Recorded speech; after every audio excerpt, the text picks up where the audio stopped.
Bonjour à tous, bienvenue sur RTS, bienvenue sur notre page YouTube RTS, la radio du Sud. Merci les amis d'être de plus en plus nombreux à nous suivre depuis 7 ans. Vous connaissez le concept maintenant, un carré VIP, des rencontres avec ceux qui font l'actualité musicale du moment. Et là, l'actualité, elle est tout en haut, parce qu'elle est la chanson française la plus diffusée en radio depuis plusieurs semaines, plusieurs millions de streams. Cette chanson, vous la connaissez, écoutez.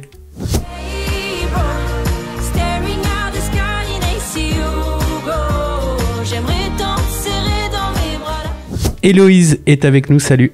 Salut. Comment ça va? Ça va très bien, merci, et toi? Ça va super bien, je suis super content de te recevoir, c'est la première fois qu'on fait une interview ensemble. Ce que je te propose, c'est alors, déjà on va écouter l'EP qui s'appelle Héloïse. On va pouvoir, à travers l'EP, apprendre à mieux te connaître, analyser un peu les chansons, et puis on va retracer un peu ton parcours pour essayer de savoir un peu plus qui tu es. Déjà, cette chanson, tout ce qui se passe là depuis quelques semaines, comment tu le vis? Parce qu'en fait, tout va très vite là. Ouais, tout va très très vite. J'avoue que c'est assez incroyable tout ce qui se passe depuis la sortie du titre, parce qu'on l'a sorti au mois de mars. En seulement 6-7 mois, on a passé les millions de streams. On a été troisième là tout récemment de l'Airplay. Au général, première française. Tu te dis comment c'est possible, quoi. Moi, j'ai écrit cette chanson en 2016. J'avais 16 ans, c'est la toute première chanson que j'ai écrite.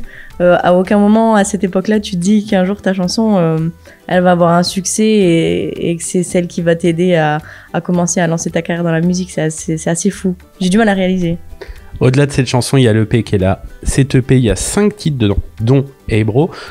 Alors, c'est pas forcément facile, mais comment tu décrirais cette EP dans sa globalité en 3 mots?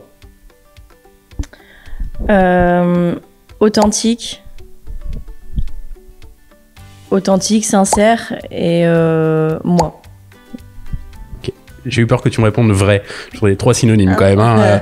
Mais ok, c'est vrai, ça correspond. On va les analyser, ces chansons, et effectivement, on va voir que ça parle de toi à 100%, et on va forcément mieux apprendre à te connaître. T'es d'origine, on va revenir un peu sur les débuts, t'es originaire du nord de la France, tu viens de Lille ou à côté? Non, je viens pas de Lille même, je viens d'une petite commune à 15 minutes de Lille. Mais j'ai toujours habité depuis mon enfance dans le coin. J'ai souvent emménagé à droite à gauche, mais toujours dans mon nord. Et je compte pas le quitter parce que moi je suis très très bien là-bas chez les Ch'tis. J'avoue que je suis très attachée à mon département et voilà. Et t'as pas l'accent? Alors si, j'ai l'accent, ah ouais mais tu le contiens alors. Ça dépend. Il y a peut-être certains moments où vous allez vous dire ah si, elle a l'accent. Okay. Si, des fois c'est un peu. Quand je me tiens en interview, ça va. Okay. Mais des fois, ça peut vite partir. Si, je l'ai quand même. Ok, donc après l'interview, elle va se lâcher complet. Ça va être... Mais bon, on vous montrera pas tout ça. T'as commencé à chanter à 6 ans, si je me trompe pas. Après, il y a eu le piano. Après, vers 10 ans, la guitare. Il est né comment, cet amour de la musique? Je pense assez naturellement, en fait. J'ai commencé à chanter effectivement à 6 ans. Moi, ce que j'aimais beaucoup, c'était un peu les chorales à l'école. En fait, vous savez, on fait des petits spectacles de fin d'année devant les parents, etc. Et on avait des cours de musique, et je me prêtais beaucoup au jeu, et mes professeurs, ils me disaient souvent que j'avais une belle voix. Alors, de temps en temps, on me mettait même des petits passages solo, etc. Donc, c'est encourageant, t'as envie de continuer. Donc, après, moi, j'ai continué en autodidacte chez moi. J'ai commencé à me lancer dans le piano. J'ai vite arrêté pour la guitare. Donc je pianote encore un petit peu aujourd'hui, mais bien moins que la guitare. Je préférais la guitare tout simplement. Et voilà, c'est un peu né comme ça. Je me suis passionnée au fil du temps, et je me suis rendu compte que j'en avais vraiment besoin dans ma vie, quoi. Mais t'as une famille qui faisait de la musique déjà, ou c'est vraiment venu toute seule? Non, pas du tout, c'est vraiment venu toute seule. Non, je partageais vraiment la musique qu'avec moi-même et mon lit. J'avais vraiment personne avec qui partager cette passion de la musique. Non, c'est vraiment venu toute seule. Et quand tu dis toute seule, t'as dit autodidacte aussi dans la manière d'écrire, enfin dans tout, t'as tout fait toute seule. Comment on fait quand on a personne pour nous accompagner? Comment on fait pour même trouver ne serait-ce que les bases? Parce que ça s'apprend pas comme ça. Moi, j'ai essayé la guitare tout seul, j'ai tenu 3 minutes. Honnêtement, j'avoue que j'ai pas vraiment la recette. C'était assez naturel et instinctif chez moi. J'ai un peu l'oreille absolue, donc j'ai beaucoup travaillé à l'oreille. L'écriture, honnêtement, quand j'ai écrit Hey Bro, c'était mon tout premier texte. J'ai tout simplement écrit ce qui me passait par la tête, un peu comme si je parlais à un journal intime. Après, voilà, on commence à apprendre. Voilà, là, il y a les couplets, il y a les refrains, il faut formuler les rimes, etc. Mais c'est venu comme ça, et puis après, petit à petit, je regardais aussi des vidéos sur YouTube pour essayer d'apprendre la guitare un peu mieux. Mais voilà, aujourd'hui, vous allez me demander les accords que je joue, je suis même pas capable de vous dire. C'est vraiment à l'oreille principalement et au visuel des accords. Bah, tu sais quoi, je te le demanderai pas alors. Comme ça, au moins, t'es tranquille. Vaut mieux. Du coup, à quel moment tu te dis, enfin déjà, est-ce que tu te le dis, ça va être mon métier, ça va être mon futur? Est-ce que c'est juste un rêve, ou est-ce que au fond de toi, tu sais que tu vas faire ça? Honnêtement, pas du tout. Même un rêve, je l'imaginais pas. Au début, c'était vraiment une passion, un kiff à côté. Moi, j'aimais bien. Alors, j'étais très timide quand j'étais petite. Je voulais jamais chanter devant ma famille, devant mes parents. Je chantais que devant ma sœur parce qu'on partageait la même chambre. Et je faisais des petits spectacles à ma sœur. Ma sœur, elle faisait un peu jury ou des trucs comme ça. On était vraiment K2. C'est elle qui m'a encouragée à continuer et à essayer de chanter devant les autres. Mais en fait, je pense que c'est quelque chose, on s'imagine pas un jour pouvoir réussir à en faire son métier. Donc en fait, on s'autorise même pas à le rêver ou à le penser. Pour moi, c'était vraiment au-delà du rêve.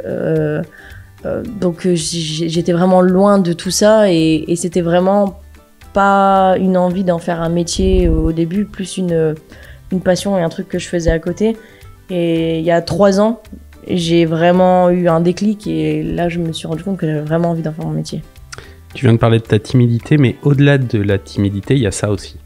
Je ne contrôle plus mon cœur, mes émotions me dévorent, j'ai besoin de crier. Ça, c'est une chanson qu'on a découvert dans l'EP, finalement. J'ai relevé une phrase de Flaubert, peut-être tu la connais, qui disait « Je suis doué d'une sensibilité absurde, ce qui érafle les autres me déchire ». Est-ce que c'est ça l'hypersensibilité pour toi? Carrément. Ok. Ah ouais, carrément. C'est-à-dire, ça représente quoi dans ton quotidien, le fait d'être hypersensible? J'ai appris à le gérer au fur et à mesure. J'ai déjà vu une psychologue aussi. Voilà, il y a pas de honte à en parler. Au contraire, c'est pas du tout un tabou, et je pense que aujourd'hui on pourrait tous même en voir un. Ça ferait du bien vraiment à tout le monde. Oui. Et moi, j'ai voulu en voir une pour apprendre à gérer mon hypersensibilité, parce que quand j'ai été diagnostiquée, déjà ça m'a permis de comprendre un peu plein de choses sur moi. Pourquoi j'étais comme ça, pourquoi j'étais comme ça. Et en fait, l'année dernière, je pense que c'est l'année où j'ai le plus souffert de cette hypersensibilité, parce que il y a eu beaucoup de personnes qui avaient des problèmes autour de moi. Pas moi spécialement dans ma vie. Moi, honnêtement, ça allait. Mais c'est vraiment s'imprégner comme je le dis dans la chanson, s'imprégner des histoires des autres. Être l'épaule sur laquelle tout le temps les gens vont se reposer, parce qu'ils savent que t'es doué d'une empathie particulière, et donc les gens savent que si tu parles de leurs problèmes, tu vas tout faire pour les aider.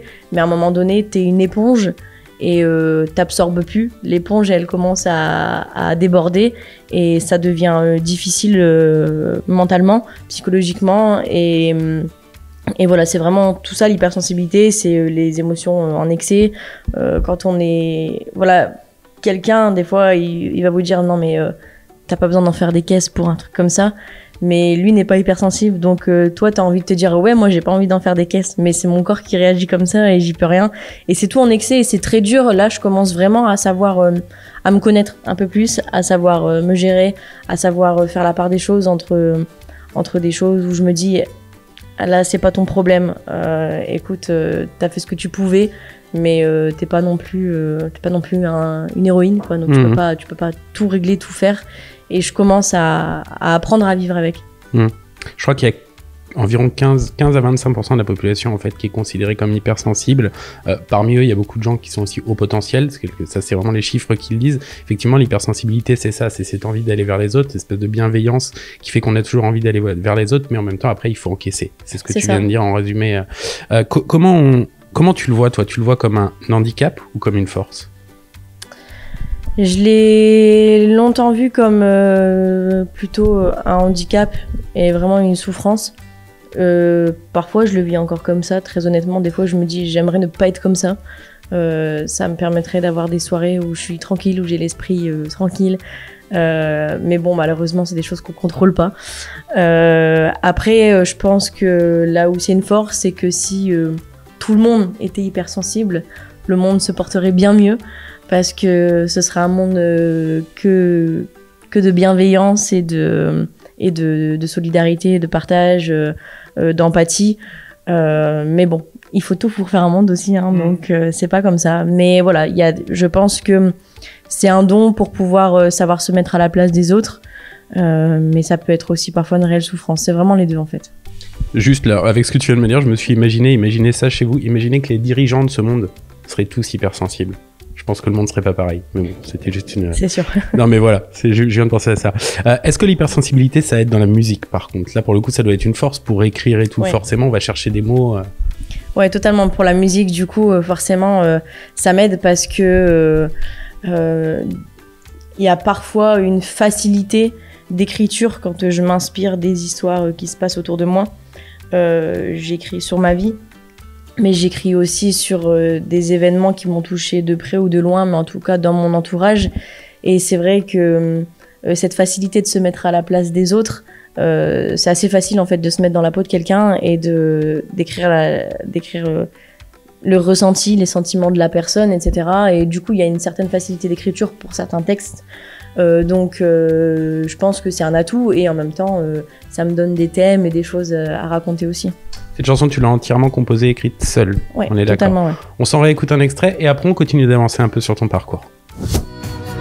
Laissez mon cœur et ma tête s'affronter.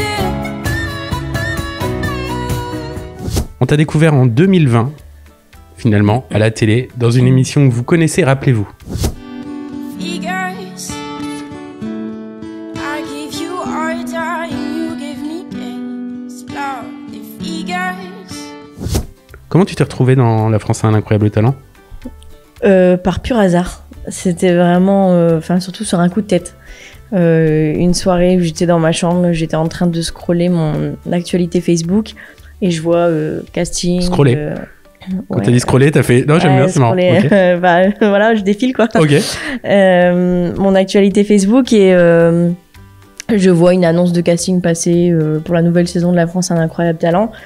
Et j'avais déjà essayé The Voice. J'ai été recalée à chaque fois au dernier casting. Comme quoi, pas besoin de faire The Voice pour réussir. Il n'y a pas que The Voice. Et en fait, Incroyable Talent, du coup, je me suis inscrite comme ça. Honnêtement, je me suis dit qu'il fallait être pistonnée pour faire ce genre d'émission. Je pensais vraiment pas que on allait me rappeler. Moi, je l'ai fait vraiment pour rire à la base et vraiment pour dire allez, je m'inscris pour rigoler. Et dès le lendemain, j'ai eu un appel pour me dire bonjour, c'est les casteurs de l'émission Incroyable Talent. On est intéressé par ton profil. Est-ce que ça te tente de passer d'autres castings? On va un peu commencer avec toi, etc. Je dis bon bah ok, bah, c'est tout. Maintenant que je suis lancée, allons-y et allons jusqu'au bout. Je me suis dit de toute façon, j'en attendais rien, très honnêtement. Je le faisais vraiment pour le kiff, de me dire voilà, la musique c'est ma passion. J'aurais fait une télé où j'aurais chanté, c'est cool. J'attendais vraiment pas de signer en maison de disque derrière et tout. Enfin, j'étais vraiment loin de tout ça. Et puis j'ai eu 4 oui de la part du jury, un jury super bienveillant, que des retours positifs. Donc j'étais super contente et c'était vraiment une très belle expérience. Et comment ça se passe après la diffusion? Il y a un décalage de combien de temps déjà entre l'enregistrement et la diffusion? Je dirais qu'il y a un décalage de 3-4 mois. Ok, donc déjà les 3-4 mois ils sont pas toujours faciles parce qu'on attend, etc., etc.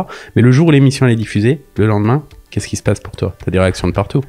Ben, le soir même, je ne pouvais pas toucher à mon téléphone le soir même. J'avais notification sur notification, mon téléphone il buguait et tout. Là tu te dis waouh, c'est incroyable. Et là tu te dis vraiment, il y a tous ces gens. Je crois que sur une soirée, bon, pour quelqu'un qui était sur les réseaux, mais pas plus que ça, je devais avoir 200 abonnés sur Instagram, à tout péter. En une soirée, je suis passée à 2000. Tu te dis ah ouais, c'est fou. Les gens ont apprécié ce que j'ai fait, ils ont aimé ma personne, etc. J'ai vraiment eu que que des messages super gentils et bienveillants. J'ai même pas le souvenir d'avoir eu des choses pour me casser ou autre, et c'est super encourageant et ça te donne envie de continuer. À ce moment-là, on découvre quelque chose aussi qui maintenant fait partie de toi, en tout cas de ta vie d'artiste, c'est le chapeau.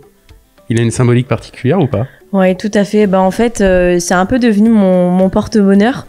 Mais le chapeau, moi, depuis que j'ai commencé à chanter sur mes toutes premières scènes, je devais avoir 14 ans, je l'ai toujours mis. En fait, je trouvais ça fun, c'était beau, ça apportait un truc différent au look, etc. Et du coup, je l'ai toujours mis. Et quand j'ai signé avec mon label, j'ai demandé si je pouvais le garder pour mon image parce que il m'avait toujours accompagné depuis le début et que ça me représentait. Moi, je sais que tous mes proches, quand ils m'écoutent, quand ils voient que je fais des concerts, etc., tout le monde sait que j'ai toujours mon chapeau.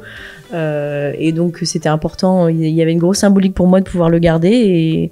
Et du coup, voilà. Maintenant, il me suit partout. Ce soir-là, on découvre Héloïse l'artiste, mais on découvre aussi, on apprend que t'es gendarme. Alors aujourd'hui, tu l'es plus. Hein. Non, je ne suis plus. Mais tu l'étais à l'époque. Et cette vocation de la gendarmerie, elle vient de quelque part. Je te propose qu'on écoute une des autres chansons de l'EP. Y'a plus de place pour ma haine, mon enfance à l'I3. Tout mon cœur crie je t'aime, mais le monde ne l'entend pas. Cette chanson, elle nous apprend pas mal de choses sur les raisons qui ont fait que tu as voulu devenir gendarme. Tu peux nous en parler un peu ?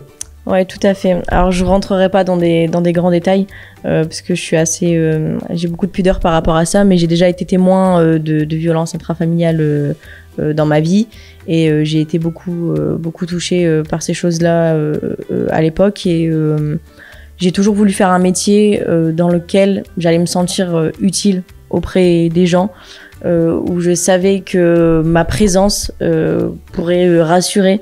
Que les gens se sentiraient en sécurité quand je suis là. Et naturellement, je me suis dirigée dans la gendarmerie. Avant, je voulais être surveillante pénitentiaire.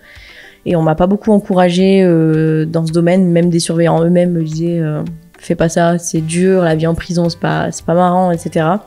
Donc, je me suis dit que j'avais peut-être besoin plus d'un métier de terrain, où j'allais bouger, où j'allais voir un peu plus de monde, avoir un peu plus de contact avec la population. Et je me suis dirigée dans la gendarmerie. Alors pourquoi pas la police ? Parce que tout simplement, la gendarmerie, c'est militaire. Donc il y avait un côté plus carré.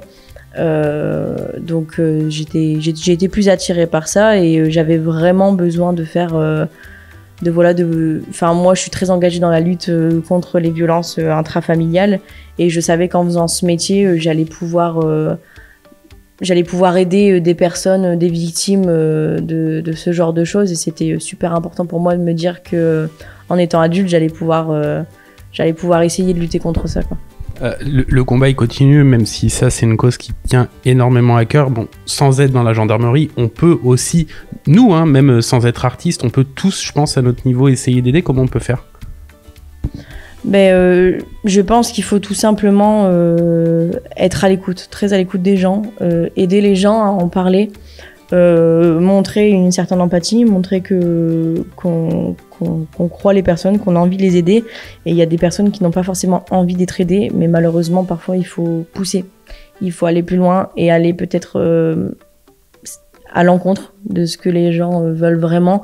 Et c'est-à-dire que quand on voit qu'une personne est en détresse, toujours faire les démarches possibles pour pouvoir l'aider. Et c'est déjà vraiment quelque chose de très très important parce que la cause principale des violences intrafamiliales, souvent, que ce soit un homme ou une femme, moi je fais pas de différence, ou même les enfants, souvent la cause première où il n'y a pas de poursuite, c'est que les gens n'en parlent pas ou alors qu'ils déposent plainte et qu'ils ne poursuivent pas leur plainte derrière, etc.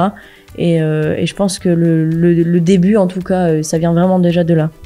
Toi-même, tout à l'heure, tu m'as dit, j'ai une certaine pudeur, j'ai pas envie de rentrer dans le détail et d'expliquer, mais j'ai été témoin de certaines choses. Mais finalement, dans cette chanson, on en apprend beaucoup.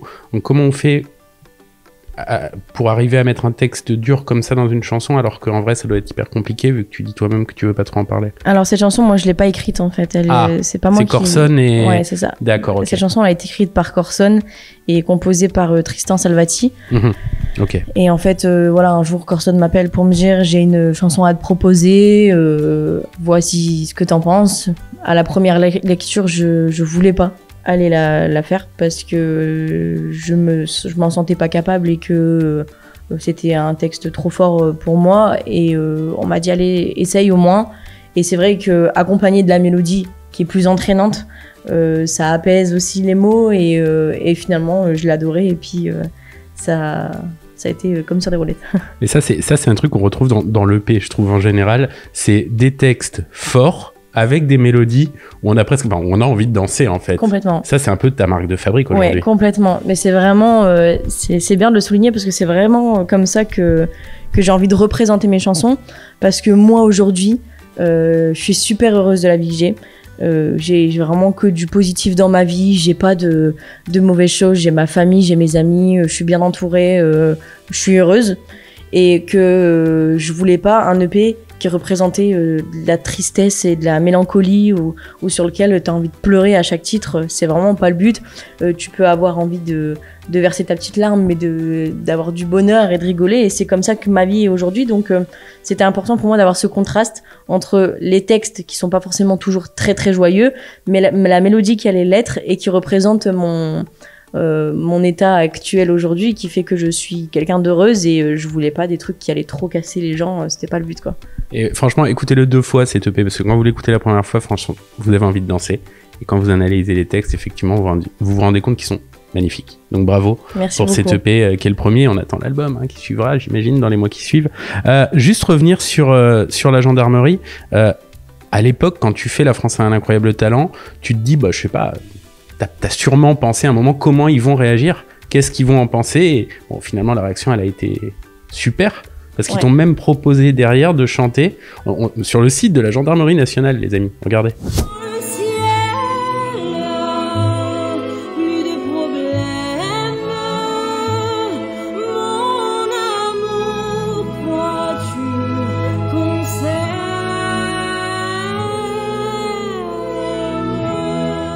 T'as souvent chanté comme ça? Ouais, alors franchement, la gendarmerie, c'est vraiment une institution que je remercie vraiment du fond du cœur parce qu'ils m'ont beaucoup soutenu dans ce projet musical depuis le début.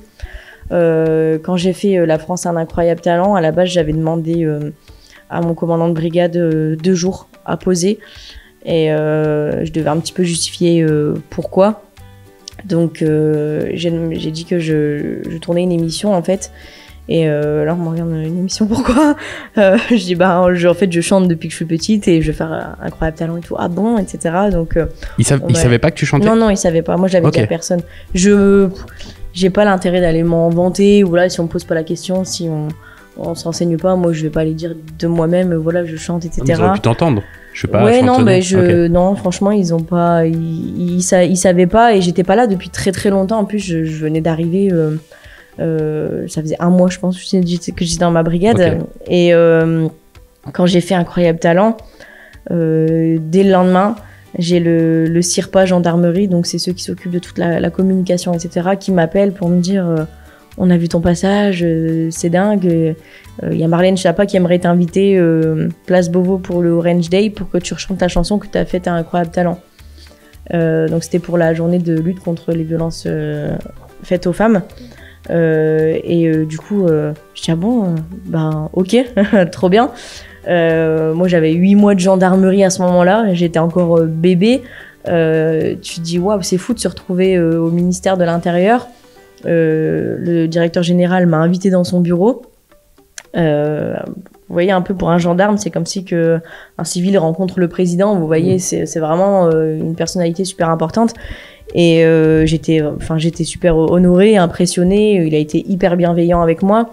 Et voilà, on m'a proposé du coup après 2 fois de chanter avec l'orchestre de la garde républicaine. Donc une fois pour rendre un hommage à des camarades malheureusement décédés en service, et une 2e fois pour le 8 mars, la journée des droits des femmes. Et c'était vraiment c'était une belle expérience parce que chanter avec l'orchestre de la garde républicaine, c'est vraiment incroyable. Et alors forcément, on peut pas tout continuer. Tu pouvais pas être gendarme et avoir le succès que tu as aujourd'hui avec cette chanson et qui va continuer, j'en suis sûr. Mais tu l'avais toujours dit en même temps. Tu avais dit si un jour ça marche, voilà, je choisirai la chanson. Mais est-ce que qu'est-ce qui te manque le plus aujourd'hui dans la gendarmerie? Il y a bien quelque chose, un petit détail qui te manque?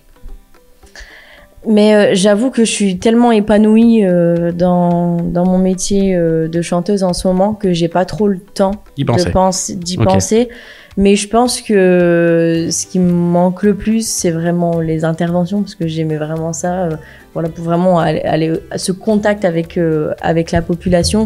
Mais finalement, je l'ai autrement. J'ai le contact avec mon public pour leur raconter mes histoires et mes chansons. Donc, c'est pas le même contact, il est différent, mais je pense que c'est ce qui me manque le plus. Et puis évidemment, mes collègues, forcément.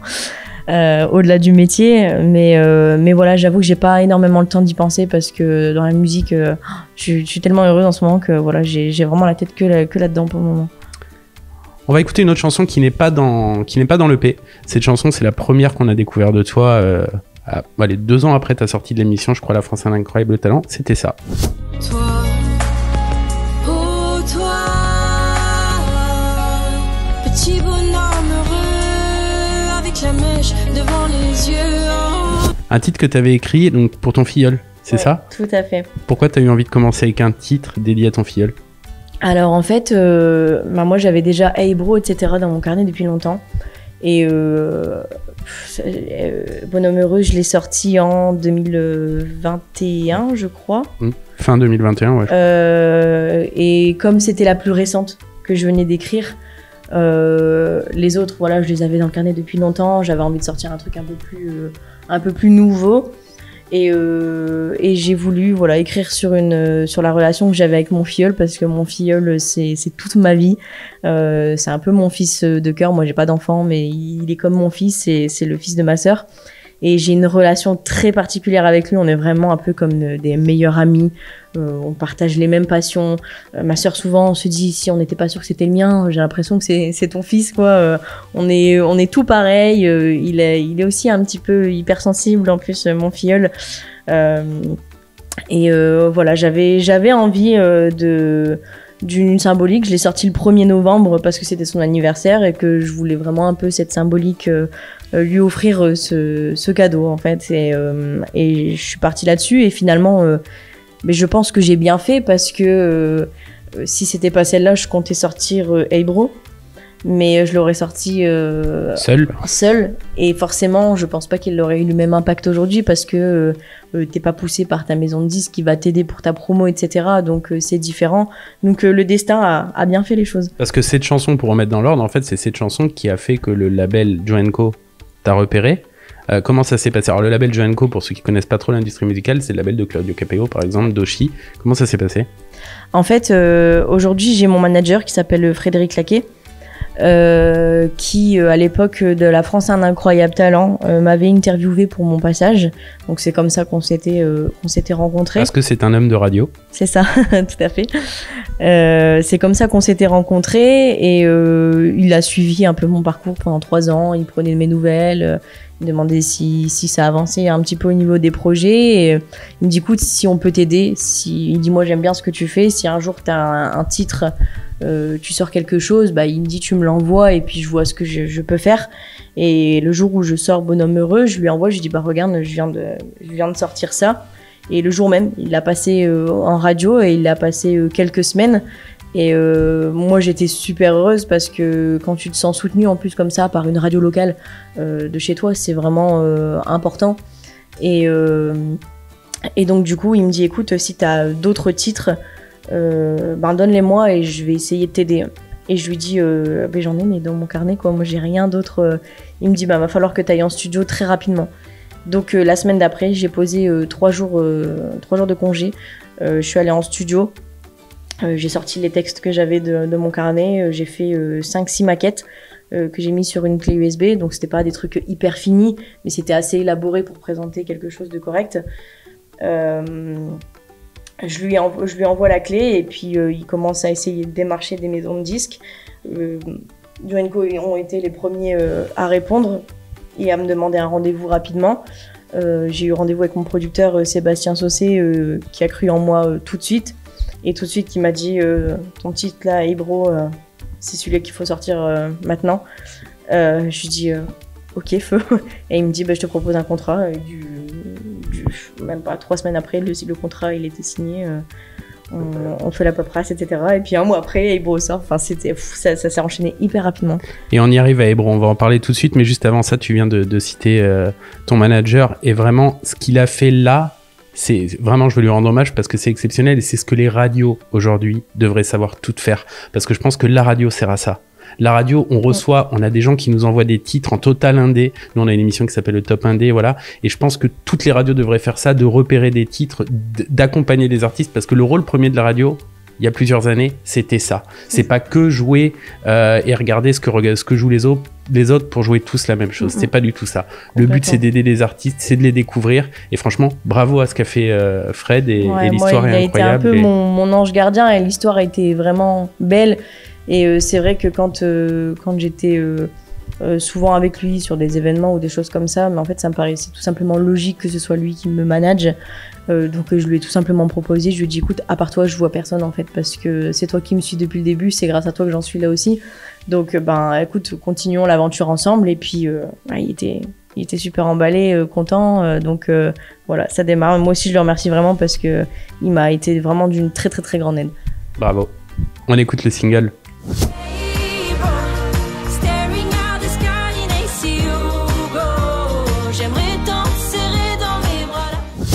Alors dans cette chanson, elle a un thème clair. Tu parles de ton demi-frère. En fait, pendant très longtemps, ce demi-frère, t'as pas pu le voir. Ouais. C'est ça? Tu peux nous en parler un peu plus? Alors en fait, Hey Bro, c'est une chanson que j'ai écrite en 2016, comme je disais tout à l'heure. À 16 ans. C'est ça, à 16 ans. Et à cette époque, malheureusement, heureusement, j'ai un petit frère qui est né, mais malheureusement, je n'ai pas eu le droit de le voir jusqu'à ses 1 an et demi. C'est un demi-frère que j'ai de mon côté paternel. Je ne vois plus mon père depuis quelques années maintenant. Et donc, à l'époque, j'ai été privée de pouvoir le voir, et j'ai beaucoup souffert de ça parce que je rêvais d'être grande sœur d'un petit frère. Et comme je le dis dans la chanson, j'avais vraiment envie d'être son repère, d'être la personne qu'il allait suivre, etc. Et j'en ai gardé un goût très amer de me dire que pendant sa toute première année de vie, j'ai pas pu être là, je l'ai pas vu bébé, je l'ai pas vu à sa naissance, et j'ai vraiment beaucoup souffert de ça. Moi, tout comme ma sœur, parce que on est deux, mais c'est moi qui en parle. Mais on en a beaucoup souffert, et c'était important pour moi d'écrire sur ça, en fait, tout simplement. C'était vraiment le premier sujet qui m'affectait le plus, et le premier sujet où j'avais besoin d'évacuer un peu ce que j'avais en moi et d'écrire. Mais aujourd'hui, tu le vois? Ouais, aujourd'hui, je peux voir... Il a quel âge? Il a 10 ans. Ok. Je le vois par le biais de sa maman, avec qui je m'entends très très très bien, mais je le vois quand je veux, voilà, j'ai envie d'aller... Alors maintenant, je peux pas le voir tous les jours parce qu'il habite à 1 heure de chez moi, et avec mon planning, c'est pas toujours facile. Mais voilà, quand je veux voir mon frère, je le vois sans souci quand j'en ai envie, et aujourd'hui, ça se passe très très bien. Et il en pense quoi de la chanson? Il est très timide, mon frère. Okay. Et très réservé, j'avoue qu'il en parle pas beaucoup. Je sais qu'il comprend, il sait, mais en même temps, j'ai pas non plus... voilà, je trouve que 10 ans, c'est encore... t'es un enfant, je veux dire, j'ai pas envie d'aller lui mettre des choses dans la tête qu'il a pas... Ouais, c'est pas un âge où t'as envie d'aller perturber quelqu'un avec tes histoires du passé, etc. Je me dis, quand il grandira, s'il me pose la question, je lui répondrai. Mais en tout cas, tant qu'il me pose pas la question, je lui en parle pas, parce que c'est pas dans mon intérêt d'aller lui embrouiller la tête. Mais je sais en tout cas que sa maman l'a déjà filmé, où il m'entend par exemple au restaurant. La musique passe, et puis il se met à danser dessus. Il dit qu'il a envie d'aller voir les gens pour leur dire que c'est lui mon frère, que c'est pour lui que j'ai écrit la chanson. Donc je sais qu'il a une certaine fierté, mais une pudeur avec moi, il en parle pas beaucoup. Bon, en tout cas, les tubes, ça reste. Donc ces chansons, elles restera. Et effectivement, lui pourra dire, eh ben ouais, cette chanson qui a été un tube, c'était moi. Bravo pour cette chanson. Merci beaucoup. On en découvre 2 autres qui sont dans l'album, et une chanson qui s'appelle Sans toi.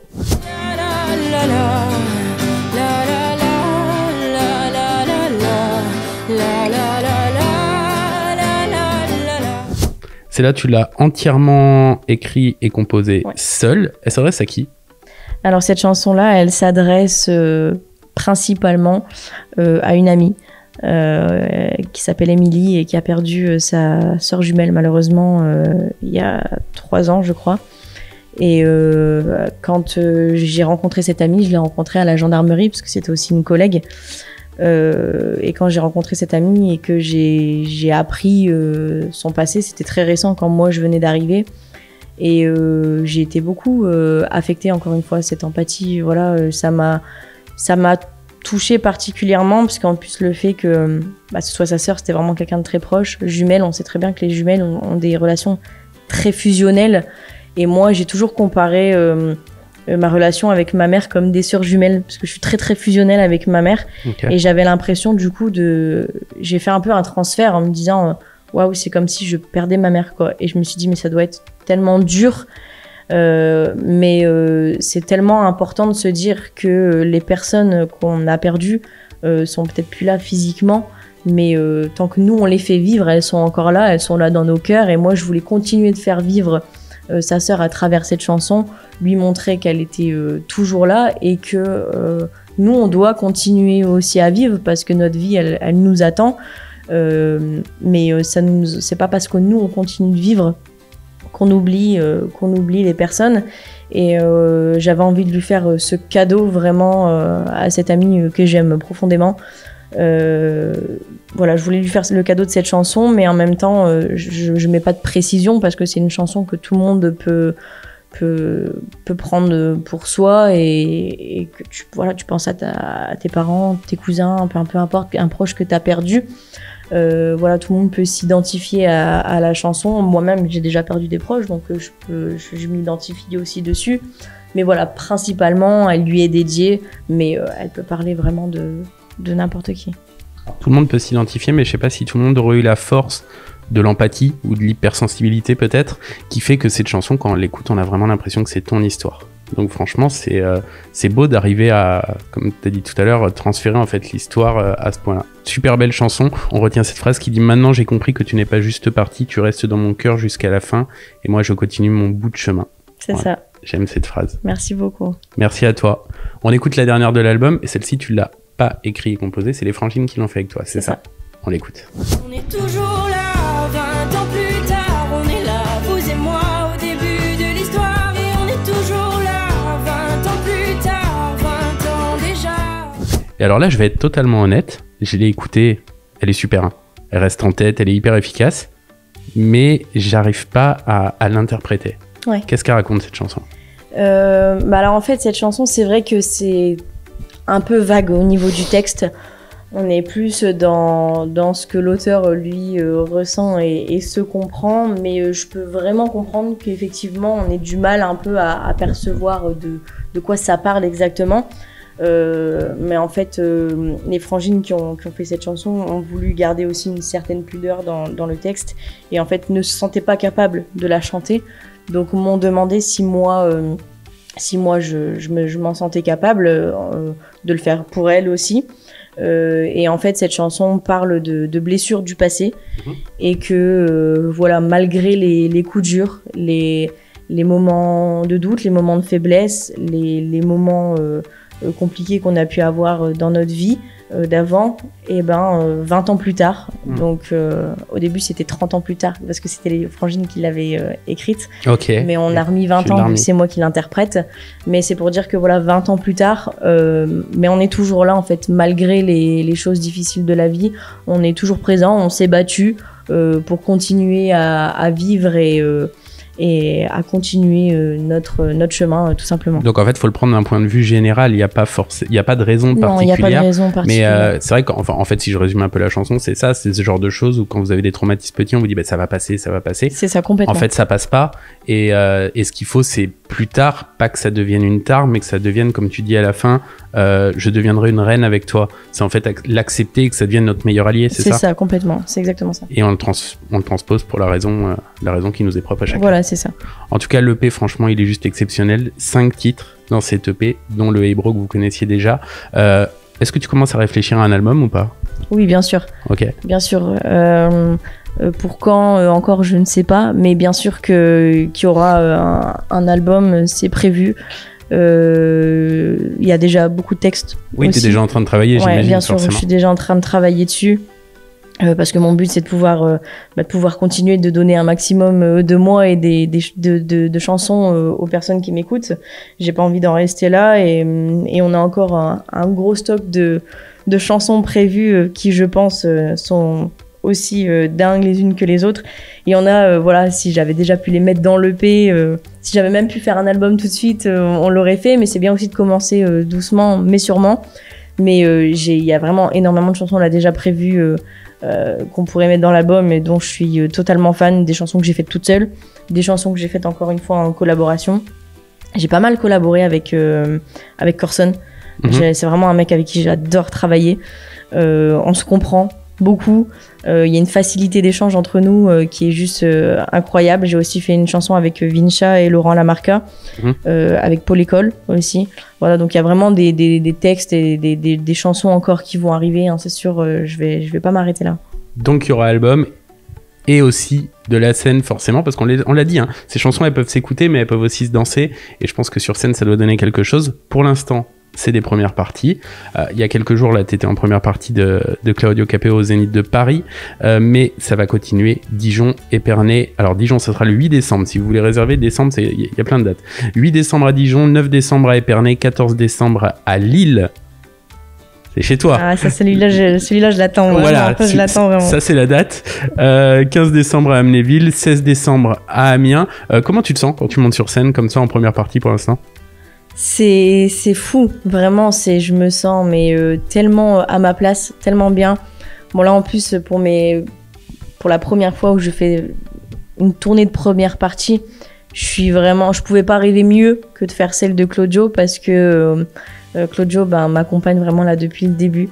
J'avais fait quelques petites premières parties de ses showcases privés quand je venais d'arriver dans le label et c'est vraiment devenu un peu mon grand frère. Dans ce milieu, je sais que si j'ai des questions, si j'ai des moments de doute, etc., je peux lui envoyer un message quand je veux. Il sera toujours là pour me répondre et je suis trop contente de pouvoir faire la première partie de ses concerts parce que l'histoire est belle. En plus, je pense que son public peut être assez similaire au mien. Il a un public vraiment super bienveillant. Et puis après c'est des moments de stress forcément. Moi avant de monter, alors je suis jamais trop stressée à l'avance, je suis vraiment stressée le jour J quand je sais que ça y est, ça arrive, mais c'est un stress qui au bout de 3 minutes quand t'as fait ta première chanson, il disparaît totalement et puis après là tu te mets dans une bulle, juste toi, le public et ta guitare et puis ça part, mais c'est des moments juste dingues. Faire des zéniths, je veux dire, devant des milliers de personnes, c'est pour un début, c'est fou. Et tu commences à penser au jour où tu seras face à ton public, juste à toi ? Bien sûr, j'ai hâte. Hein. D'ailleurs, après voilà, effectivement, pour l'instant, comme tu le disais, il y a un EP, donc un EP 5 titres, ça fait une demi-heure, donc c'est très bien pour des premières parties. Mais effectivement, quand les gens commenceront à me connaître encore plus, à écouter mes chansons, quand l'album sera sorti, là ce sera vraiment l'occasion de pouvoir commencer mes propres tournées et faire mes propres concerts et là j'ai vraiment hâte parce que tu sais que les gens sont venus pour toi. Ça change tout. Ouais, complètement. Foncez sur les réseaux les amis, l'EP, tu vois, j'ai pris de l'avance, j'ai déjà dit l'album. L'EP est sorti, il s'appelle Héloïse, on te découvre dans cet EP et il est disponible depuis un peu plus d'un mois maintenant.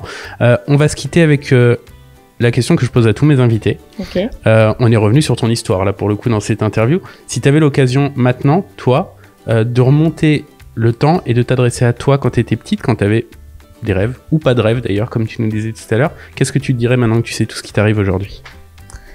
Je me dirais ne baisse jamais les bras, crois toujours en toi, fais-toi confiance, parce que j'ai souvent eu du mal à me faire confiance. Fais-toi confiance et si tu travailles, t'arriveras à tes objectifs.